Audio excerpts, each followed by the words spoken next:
Imagine coming home one night and finding a note on your floor. Not from a friend, not from a neighbor, but from someone who knows exactly what you were wearing that day. And you have no idea who they are. What would you do if you realized a stranger wasn't just watching you, but had already been inside your home, standing over you while you slept?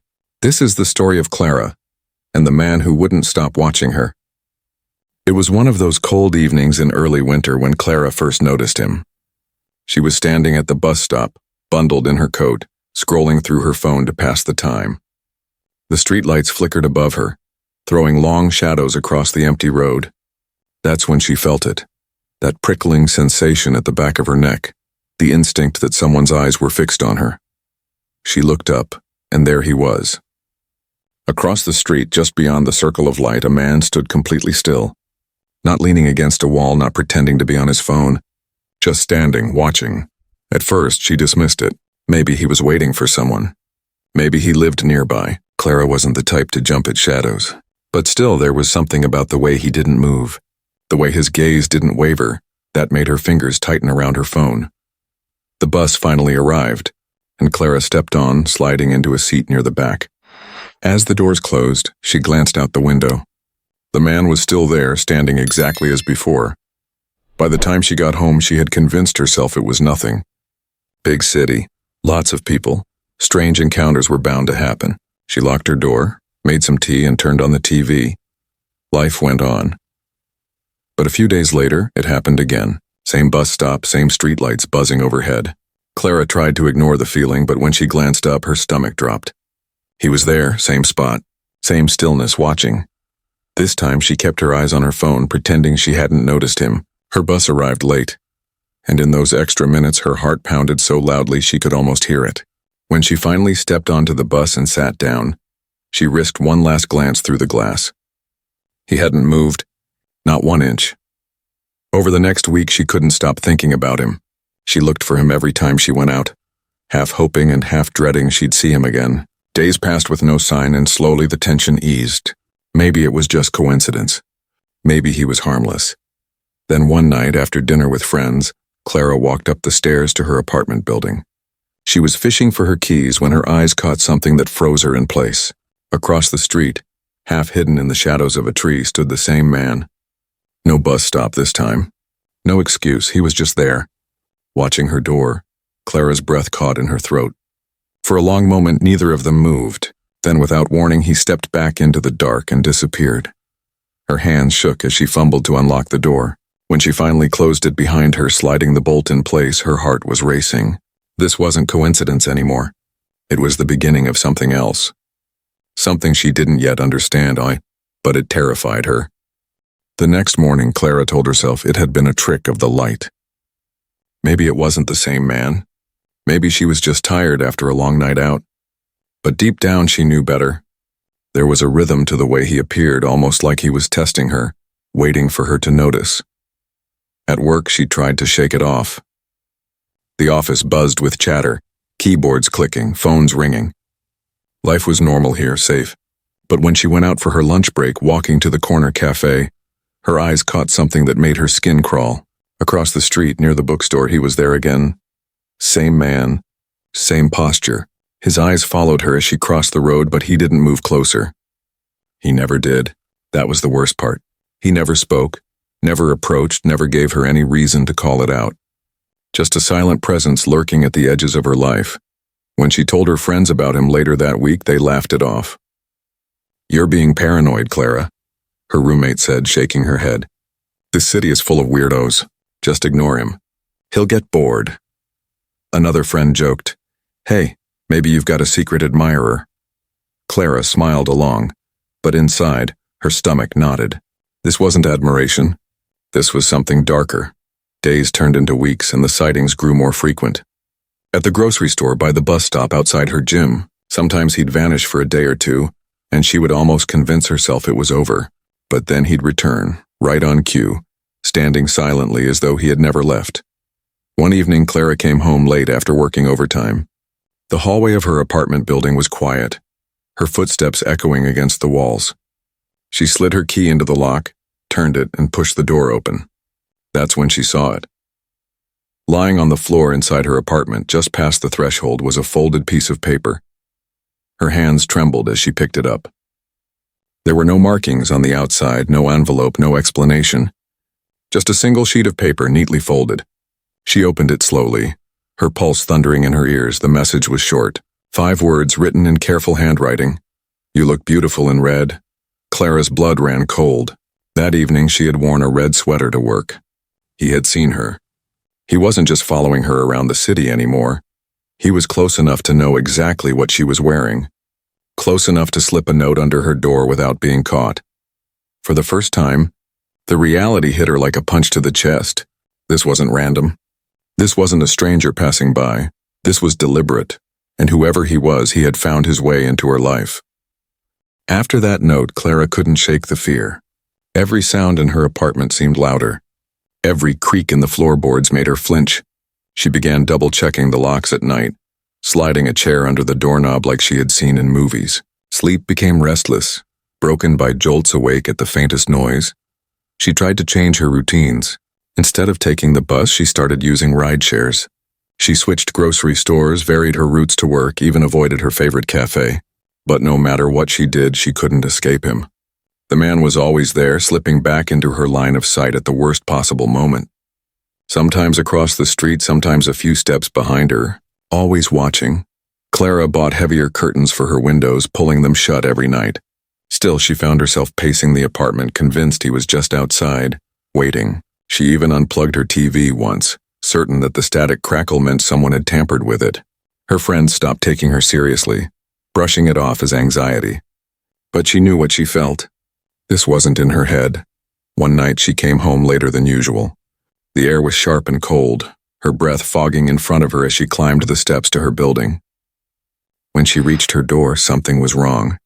The lock turned too easily. She froze, staring at the knob, her heart slamming against her ribs. Slowly, she pushed the door open. The lights inside were off. At first glance, nothing seemed disturbed. Her couch was in place, the TV, the books on the shelves. But as she stepped inside, she noticed the window in her living room. It was open, just a crack but wide enough to let in the night air. Clara never left her windows open. Ever. Her hands shook as she slammed it shut and locked it. That's when she saw it. Another note, this time on her kitchen counter. A short message, the handwriting the same as before. "Your perfume smells sweet." Her legs nearly gave out. That night she had worn her favorite perfume. Something she only ever sprayed once she was inside in her bathroom. Which meant he had been inside.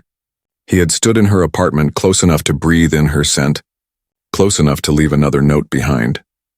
Clara backed into the corner of her living room, clutching her phone ready to call 911. But what would she say? There was no forced entry, no broken locks, just an open window and a note.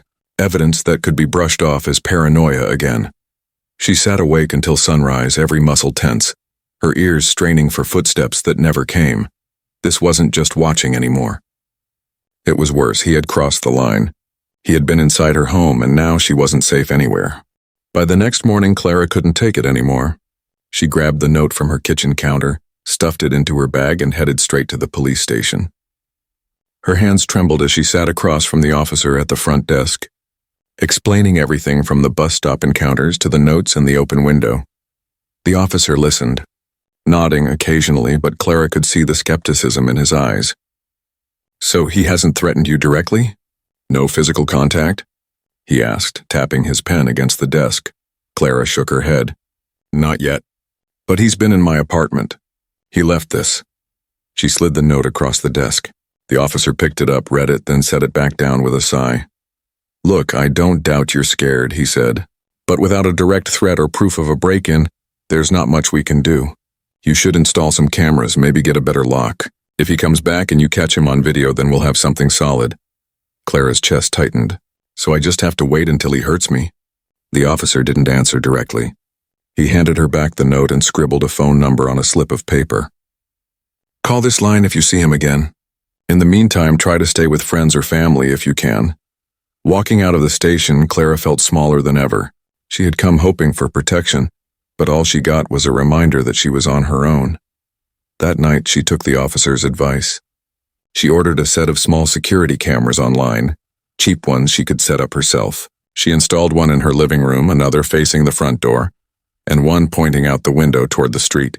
The red blinking lights gave her a fragile sense of security. But later that night, as she was brushing her teeth, her phone buzzed. At first she thought it was a text from a friend, but when she looked at the screen, her stomach dropped. It was a photo, sent from an unknown number. Her hands went numb as she opened it. The picture was grainy, taken in low light, but clear enough to make her blood run cold. It was her, sleeping in her bed. Clara's toothbrush fell into the sink. She staggered back, clutching the counter, her breath shallow and quick. She looked toward her bedroom door, terrified he might still be inside. Grabbing a kitchen knife, she crept through the apartment, flicking on lights, her heart pounding so loud she thought it would give her away. No one was there. Every window was locked, every door bolted. But the photo didn't lie. He had been close enough to stand over her bed, close enough to snap a picture while she slept.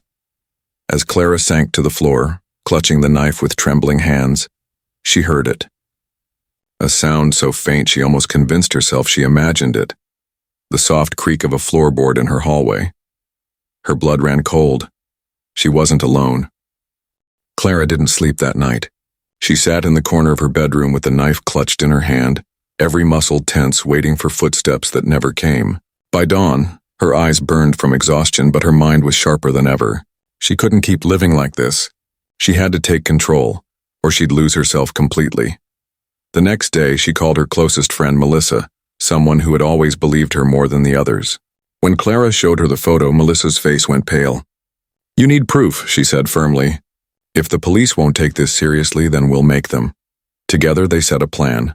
That evening, Melissa came over, and the two of them staged Clara's apartment like she was spending another night alone. They dimmed the lights, left her purse by the door, and even tossed her coat on the couch. But instead of going to bed, they hid. Melissa crouched in the kitchen with her phone ready to call 911, while Clara tucked herself into the dark corner of her bedroom, a camera aimed at the bed. Hours passed. Midnight came and went. The silence stretched so long that Clara's body began to ache from staying still. She almost convinced herself he wouldn't come. Maybe he had sensed the trap. Maybe he was smarter than she thought. Then just after 2 a.m, they heard it, a faint click of the front door lock turning. Clara's blood froze. The door creaked open, slowly, carefully, as if the intruder knew every sound in the apartment. Soft footsteps padded across the floor. Melissa's hand shook as she started recording on her phone. Clara, barely breathing, peeked around the corner of her bedroom door. The man stepped into the glow of the hallway light. His face was no longer just a shadow across the street. She saw him clearly now. The scruffy beard, the tired eyes, the unsettling calmness on his face. He moved with a confidence that told her this wasn't his first time inside. He walked straight toward her bedroom. Clara's heart slammed against her ribs. This was it. She tightened her grip on the knife, every nerve screaming to run, but she forced herself to stay still. The man paused at the edge of her bed, staring down at the empty covers. His head tilted slightly, confused. Then he whispered, almost to himself, "Where are you, Clara?" Melissa stepped out first, phone raised. "I'm recording you." "The police are on their way," she shouted, her voice shaking but strong. The man spun around, his face twisting in panic. For the first time, Clara saw fear in him. She lunged forward, knife in hand, her voice raw. "Get out!" He stumbled backward, crashing into the dresser, then bolted for the door. Melissa chased after him, yelling, catching a few shaky seconds of him on video before he vanished into the night. Clara collapsed against the wall, her whole body trembling. The evidence was finally there. His face, his voice, his presence inside her home. Undeniable proof. But the relief was short-lived. Because the part that chilled her to the bone wasn't that he broke in, or even that he spoke her name. It was how he said it. Like he knew her.